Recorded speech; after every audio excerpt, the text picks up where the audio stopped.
Hello friends, welcome or welcome back. I am Corinne, and here on this channel we are exploring a cozy and creative life. Today we're going to talk about knitting, specifically advice for beginner knitters. I've been asked several times to talk about this and to share some resources, so today is that time.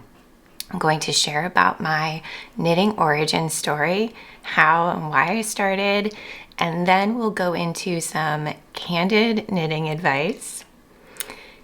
And finally, we'll answer some of your questions, or I will answer some of your questions about what tools I would recommend to start with, what projects to start with, and some other questions you all have had along the way. So my tea is just about ready.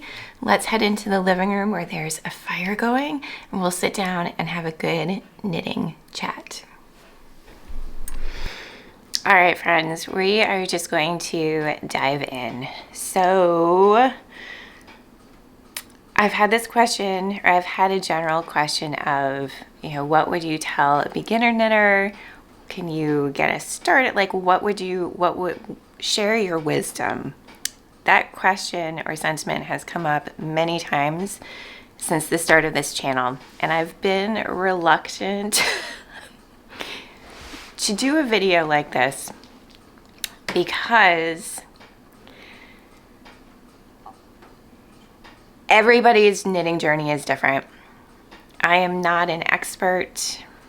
I have gotten scolded. I've been scolded at the knitting shop several times for things that I do. So I'm going to say, take anything I say with a grain of salt. Do what works for you. Definitely seek out more advice.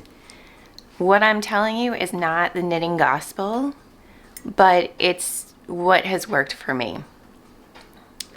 It might not work for you, but I just feel like I need to preface anything else that comes from this video with that sentiment.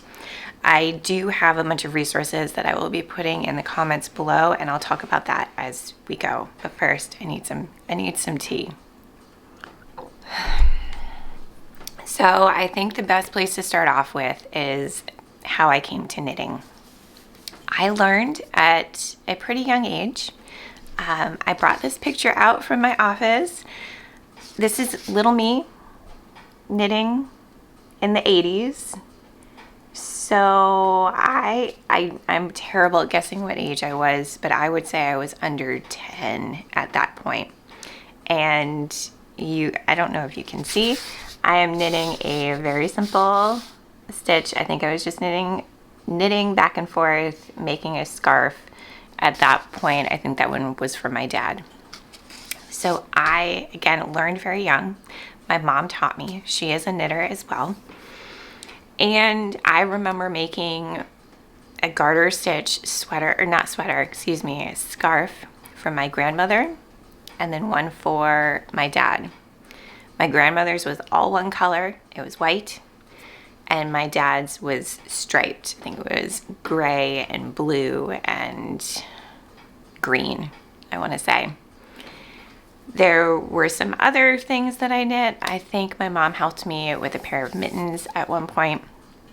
So I had that bit of experience, that knowledge, that basic knowledge of how to cast on and how to knit. And I don't remember if I purled or if it was really just knitting. I had that basic knowledge when I was very young, and then I might have picked up the needles once or twice as a teen. It didn't stick, and I didn't pick it up again until my late 20s.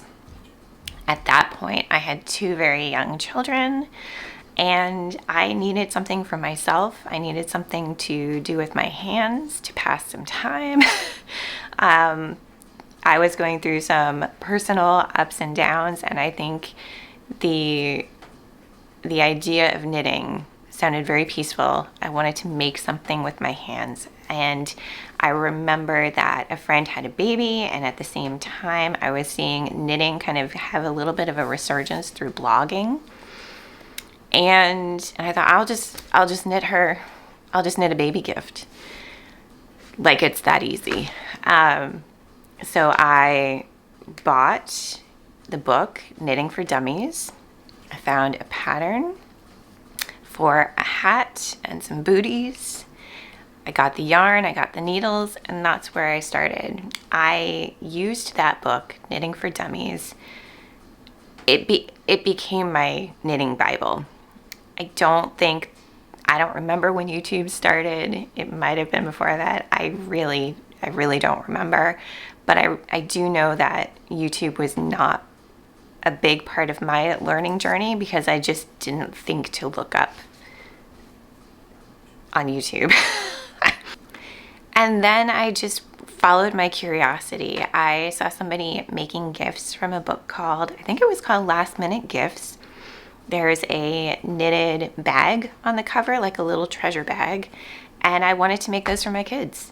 So I did. And just step by step, I would look at a pattern. You know, I had to really learn how to read patterns. And I just really dove in.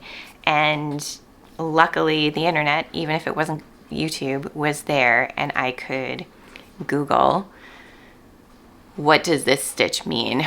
What does this stitch mean? And by that point, there were some tutorials up on various blogs and websites, and it was just a matter of, I don't know what that is. Let me look it up. That kind of thing. And so between the internet and that Knitting for Dummies book, I retaught myself. I remember casting on was the biggest hurdle for me because I couldn't remember it. I knew how to knit, but I instinctively, like muscle memory, but I could not remember for the life of me how to cast on. And that took a while. And once that piece fell into place, I kind of felt unstoppable. And so I'll show you on the screen my Ravelry page from the very beginning, and everything is there from the beginning. Like I tracked, I recorded all of that. I don't think I used the notes a whole lot, but you can look back and see the progression. I just was not afraid of knitting. And that's one of the things that I want to tell you. Don't be afraid of knitting. Mostly what I want you to know as a beginner knitter is you are a beginner knitter, and that is a beautiful, beautiful thing. I would encourage you to go into it with a beginner's mindset of curiosity, a little bit of wonder. Overwhelm is going to happen as well. All of those things will serve you well through your entire knitting journey. I still get confused. I still get overwhelmed. I still feel wonder, and I still follow my curiosity as I'm knitting. As a beginner, there's so many ways to start. There's so many ways, and people will tell you what the right way is to start and all of this stuff. You've got to find your own way. There are tutorials. There are loads of tutorials. There's loads of people willing to help you. And I can't say this enough. We're going to keep this PG. Mess around and find out. Okay? Mess around and find out. Get in there. Make mistakes. Rip back. Don't expect your first iterations to look like my finished product. Don't expect your first iterations to look like your first finished product. You know what I'm saying? Like, it's a learning process. You're learning stitch by stitch, row by row, and you will get there. It's a skill. It's a skill that I think anyone can do. It just takes time. It takes patience. It takes a lot of swearing. It takes a sense of humor. It takes not taking it seriously. I don't take knitting seriously. Like I don't take it, I don't have a lot of expectations around my knitting. I gratefully receive the benefits of it. Sometimes it is meditative. Sometimes it helps me to get through tough life situations. Sometimes it feels like an act of resistance because I'm connecting to the history of it. Sometimes it feels like my steady companion. Sometimes it feels like an unwieldy toddler that I just can't rein in. All of it is okay. You're going to run the gamut of experiences, feelings, frustrations, joys, everything as you are knitting. I took a couple notes because I knew I would be meandering. If you go into it and only want to learn the right way, you're going to miss out on a lot of self-discovery. You're going to miss out on a lot of learning and self-trust. There is no right way. There just isn't. You've got to follow your own creativity, follow your curiosity, and that will help.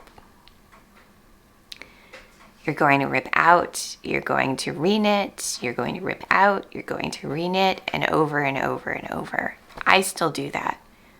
I still do. Let's get into some of the questions. One of the first questions was, what type of needle, what size needle, and what size yarn would you recommend for someone to start with? I think this is a great entry point into some of the questions that you all had. I would say generally a size US size 8 or a 5mm is a great place to start with. Either a 6, 7, 8, somewhere in there, because I think it's easier to hold than the teeny tiny needles. It's easier to manage than the big needles. So that is a range that I really like. And a project to start with that is grandmother's favorite dishcloth. All right, I'm getting ahead of myself. The type of needles, and the person who asked had said they'd heard that wooden needles were great to start with, and I agree. I think it's fantastic. They kind of grip the yarn a little bit, or the yarn doesn't move as freely as they do on, or as it does on metal needles. So you're not fighting against slipping stitches and everything like that right from the get-go. So I do recommend wooden needles to start with. I also actually recommend using circular needles when you can. If you can start off with circulars, your life is going to be just so much easier in the long run, I think.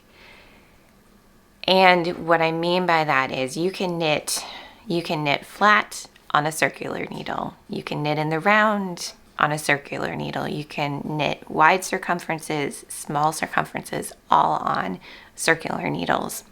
So I would suggest getting a circular needle with a cord length of maybe 24 to 32 inches. And this is going to sound really, really scary, but I will put a link below that will show you exactly how to do this. If you start, or if you want to do knitting in the round, just jump right into magic loop knitting. It will open doors if you can wrap your head around it.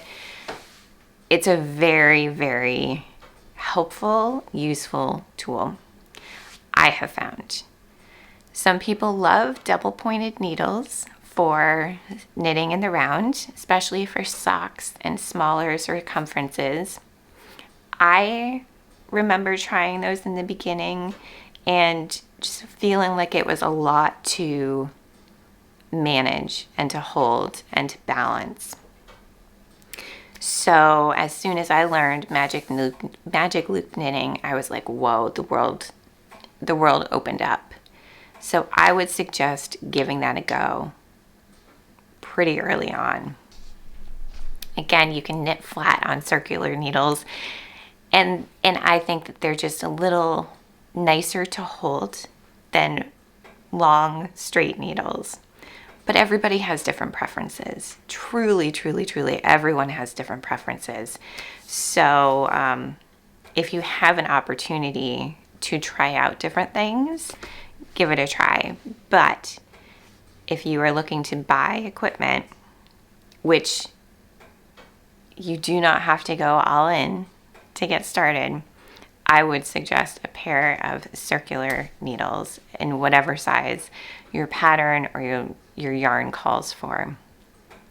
For yarn, I would say a worsted weight or at least a DK, which is double knitted, I forget what it stands for. I think it's double knit. Yeah, at least a DK weight, but preferably a worsted. And again, it's just a matter of being able to control the yarn, being able to see the stitches as they come up. And yeah, I think that that's a good place to start. For the project to start with, I always tell people, and have started people with this, start with that grandmother's favorite dishcloth. Again, I will put the link below. I think I have a picture saved of the first set that I made. This pattern is so helpful. It's so helpful. It's a small pattern. You learn knitting, yarn overs, and knit togethers. Those are the 3 stitches that you will do. And once you know those, it feels to me like you can learn anything. So start with that pattern. If this feels right for you, start with the pattern. It's also a great one to learn how to read patterns. And I would highly suggest looking at the pattern, having a device nearby to look up things that you don't know. It's really helpful. And I think the one that I'm linking below has a video tutorial on how to knit it. I would knit this one up several times because you will be able to see what the stitches look like. You'll get more familiar with how you hold the needles, what your tension is like, all of that. It's a great place to start. Okay, we're going to move on to another question. And the question was about having difficulty reading their knitting and counting rows, and how to fix mistakes in knitting and being afraid of messing it up because they don't know how to fix the problems. I think this is super common, super common, and it is a hurdle. It's also a mindset thing. This is a great place to shift your mindset about knitting and making and creativity. Because really what it is that feeling, and I know this feeling of being afraid you're going to mess it up, so you don't want to start. And that's something that can hold a lot of people back. It's going to happen. You're going to mess up. I mess up all the time. I have to rip back. I don't know instinctively how to fix things, so I'm constantly looking things up, looking for tutorials on how to fix a drop stitch or how to, like, I think that's part of it. And it's challenging to get to that place where you just trust that it's going to work out. It is what it is. Kind of lose, if you can detach yourself from the outcome and look at it as a learning experience, that helps a lot. But that's really hard to do.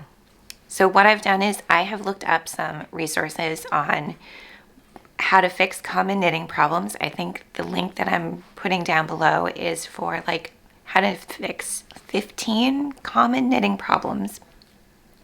And it looked pretty helpful and extensive. And I'm also going to put another link for how to read your knitting, how to count rows. it's tricky. It's really tricky. And depending on the pattern and what stitches you're doing, it's challenging. And I will say, if you're going to buy one knitting accessory, buy a stitch counter. They are a couple dollars, and it helps. It helps to keep track of things. Sometimes we forget to click our stitch counter, right? And we need to look at the knitting and count. And I will say, you do not have to be exact with most knitting patterns. Don't come at me in the comments. I was talking with someone in my writers and makers group on Patreon. We were having a conversation about this video, and we were talking about how knitting and baking, people think it has to be super precise. And yes, sometimes you do have to be precise, but there's room to play, and there's room to not be precise. I don't know if that's helpful at all. So take a look at those resources and see if they help. It's a matter of, instead of looking at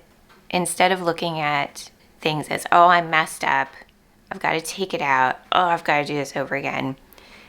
When you have to rip back or you have to take things apart, instead of just like, oh, ripping it out with frustration, that's a really great place to see exactly how the yarn comes together in stitches and how the piece comes together in stitches. So if you can look at your piece that you are taking apart, and this is where starting with a worsted weight yarn comes into play, your stitches are not just going to dissolve into a puddle. If you, with some intention, take apart, you will see the loops.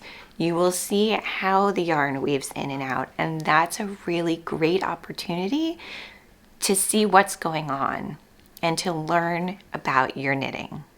So I hope that helps a little bit.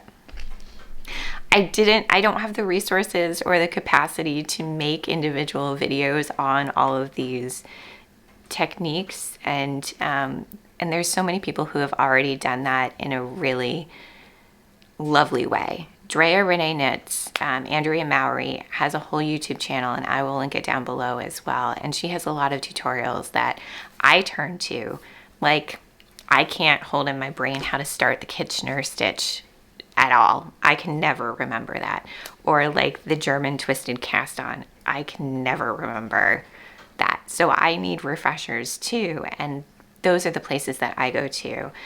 Specifically Andrea Mowry's channel. She's got some really great tutorials. And so now we've got the question, the really lovely question of, what was the first sweater that you knit? How did you feel about it? And what are some recommendations for patterns, sweaters in particular, for beginner knitters? So as I was going back through my Ravelry pages to look, I was surprised because I knit Lucas, my husband, a sweater before I knit myself a sweater. And that one, I don't remember the name of it, but it was green, very bulky yarn. I think it was knit in pieces, and I sewed it together, and I was not happy with that at all. I wasn't happy with having to sew something together, and so I learned pretty quickly that I like knit all in one piece sweaters, top down generally. So that was a good learning experience. I don't think he still has that sweater. I probably got rid of it for him because I really didn't like it. And then I think I knit the kids a couple sweaters before I knit myself a sweater. Well, the first sweater I knit was the Shalom cardigan. And it was going around, it was, viral back in like the early 2000s. But it felt like everybody had knit one. And so I just kind of gave it a go. I liked it, put a picture up. I don't still have that one, and I'll talk about that in a minute. Because I don't have a lot of my earlier sweaters, and there's a reason for that. So the first sweater that I knit that I considered my first like real sweater for myself was the solstice cardigan. Stick a picture up. And I loved this sweater. I loved it so much. I remember it was just fun to knit because I was using different stitch patterns. I was learning different techniques.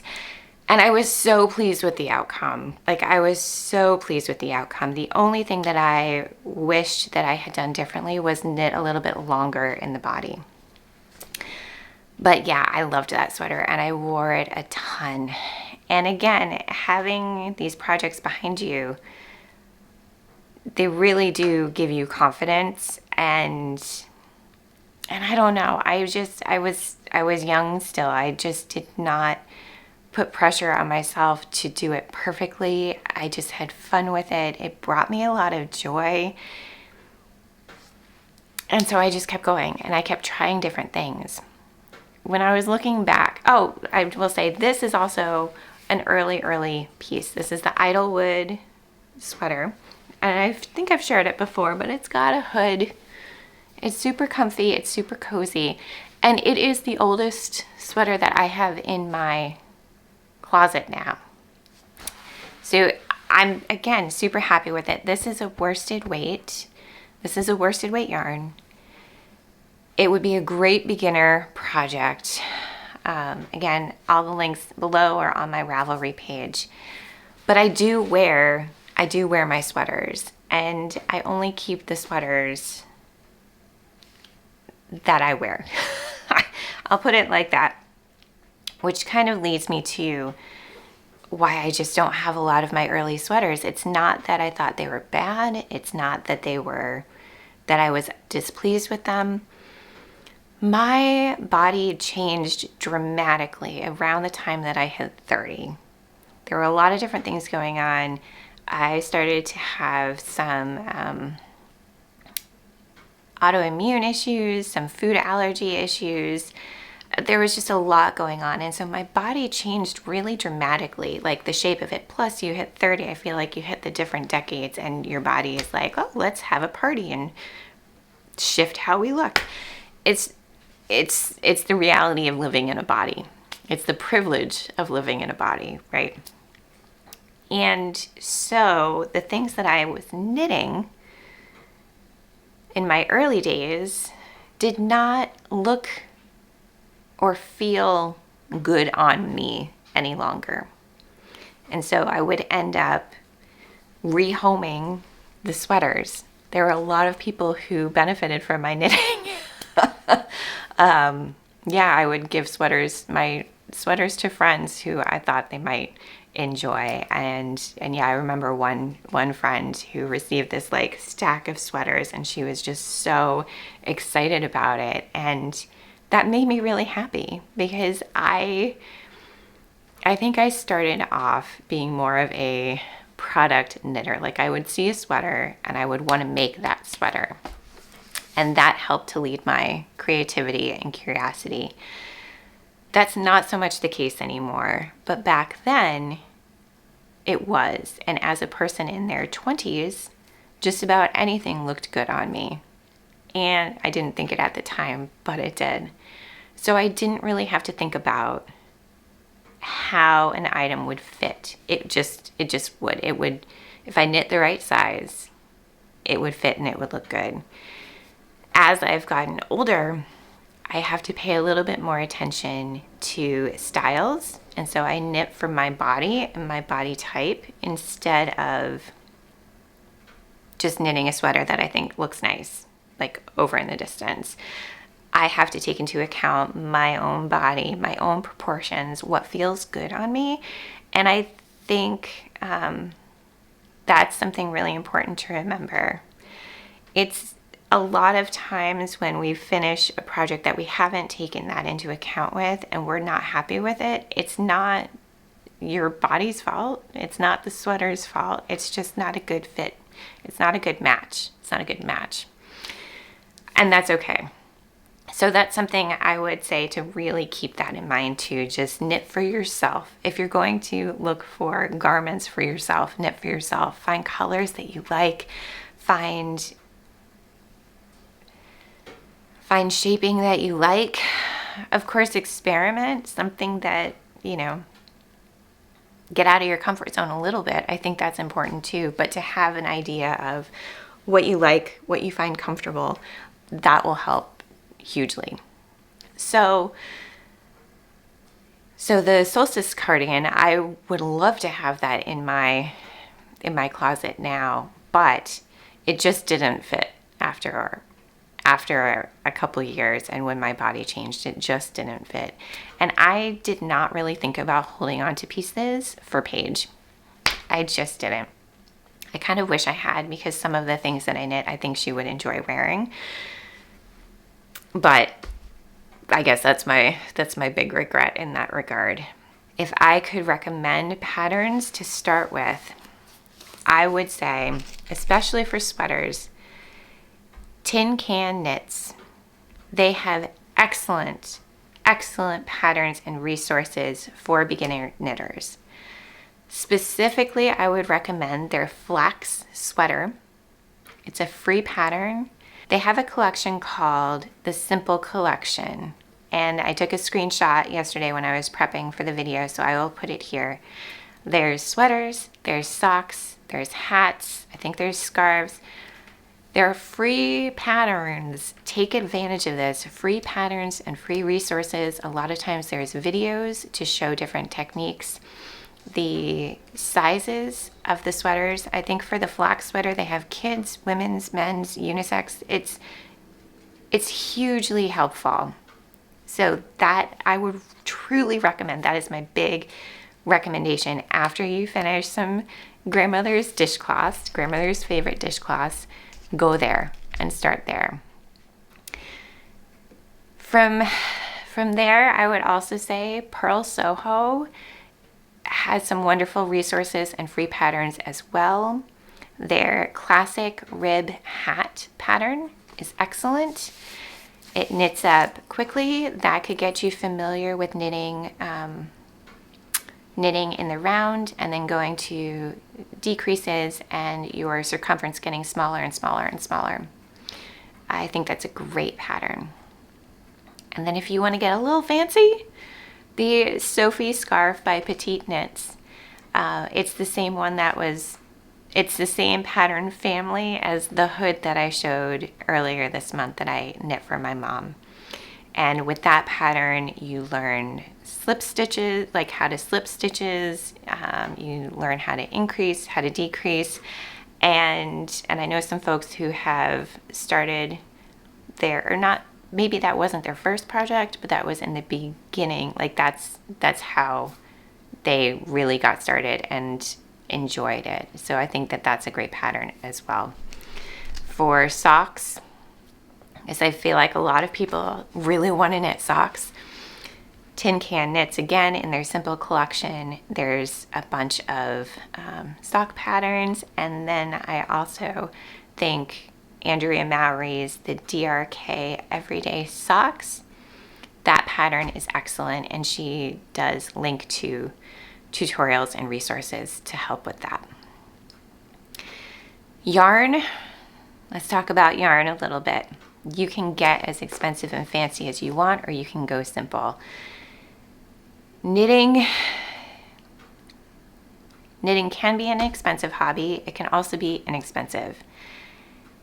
I have never had a problem with Knit Picks yarn, and some people have, but I've never had an issue with Knit Picks yarn. They're super affordable.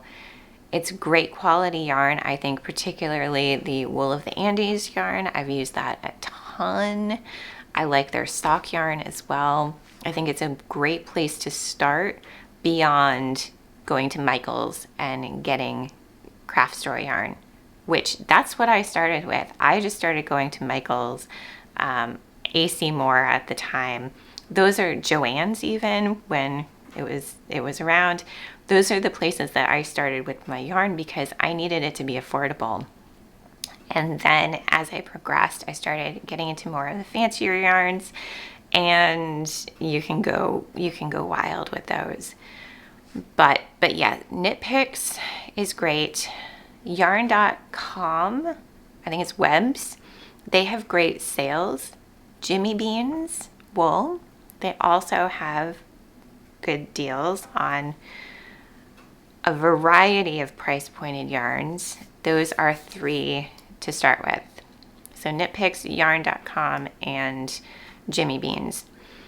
Outside of the US, I'm not sure. Okay, I think we covered a lot, and I hope it wasn't too meandering. I hope this has been helpful. Mostly, I just want to tell you to get stuck in. If you want to knit, pick up some needles and yarn, look up some tutorials, and just give it a try. Release your shoulders from your ears. Take some deep breaths. Don't put yourself on a timeline. Just play and explore, and you will get there. You will get to the point of knitting socks and knitting sweaters and knitting finished objects that you're happy with. It just takes time. And that I feel like nobody really wants to hear. But that's the truth of it. You can't, I really truly believe that you can't practice something for a period of time and not get better, not find out more information, and not learn. Just get tucked in. I do want to share what I've been working on, and I think this will probably be the last knitting video for a little while because the projects I'm now working on are going to take a long time. So I got to a really exciting point with Paige's half and half scarf, which would also be, this would also be a good beginner knitter project as well. This is Purl Soho's Triangles half and half wrap. And so it's basically a big rectangle split in half diagonally. Half is one color, the other half is another color. And so I finished the first half, which is all gray, and I started the second half, which is this lovely denim blue. So that's really exciting. It's a lovely, lovely knit, and the yarn feels really nice. And another tip is to just look out for sales. Get onto places' mailing lists like Purl Soho. This linen quill yarn is a little pricey, but it goes on sale regularly. So that's a good tip too. The second thing I'm working on is, again, it's another shawl wrap. This is the one that my friend Jess and I are knitting together. It's the Rowan lace wrap, and it's coming together really well. I went through 1 ball of yarn already. So lace is really funny in that you can get a good sense of what it looks like as you're working it, but blocking is where all the magic happens. When you submerge the piece into water, you let the stitches relax and kind of fall into each other and lay it out flat to dry. The yarn blooms, the stitches lay flat, the pattern really comes out. So that's another thing to keep in mind too. So yeah, I'm really enjoying this. I've got the stitch pattern memorized, which is always lovely. It takes me a while sometimes to get there. So those are the 2 pieces that I'm going to be working on for the rest of the winter, really. They're going to keep me company. The last thing I want to, it's probably not the last thing because there's always something else.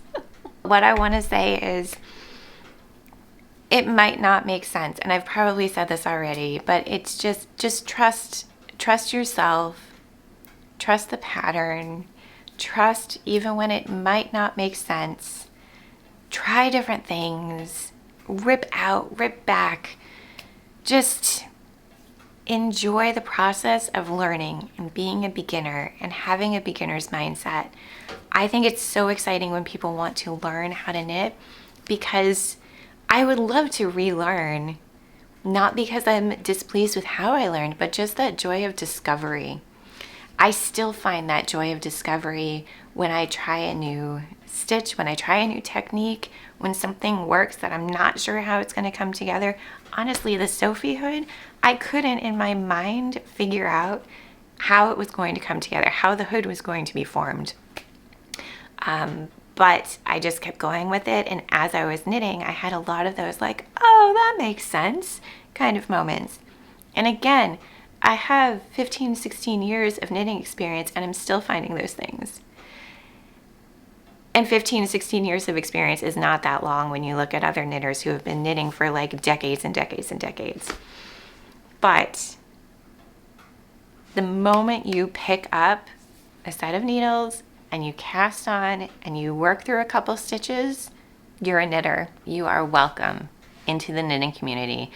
And congratulations on beginning a lifelong endeavor and skill. Remember someone asking, what would you do differently with your knitting journey if you could go back and do things differently? And besides that whole knitting for your body thing and holding on to the pieces instead of giving all of them away that I didn't like, I don't think I would change a thing. I really don't. And it's because I truly, truly believe that everything connects. Everything that you learn leads you to the next thing and the next thing and the next thing. It's a discovery. There's no right way to learn how to knit.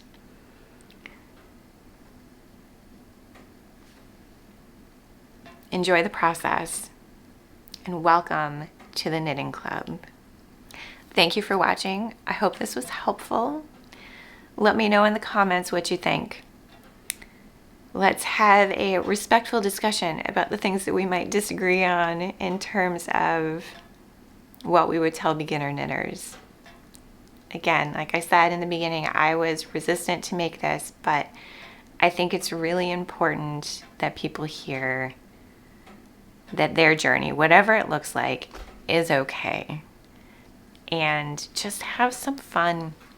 Get tucked in, enjoy some knitting, try something out, give yourself breaks. Don't take it super seriously. It's a rewarding skill, but you got to give yourself time to learn. And that's a really beautiful thing that you're doing for yourself and for those around you too. All right, my friends, be well, stay cozy, and I will see you very soon.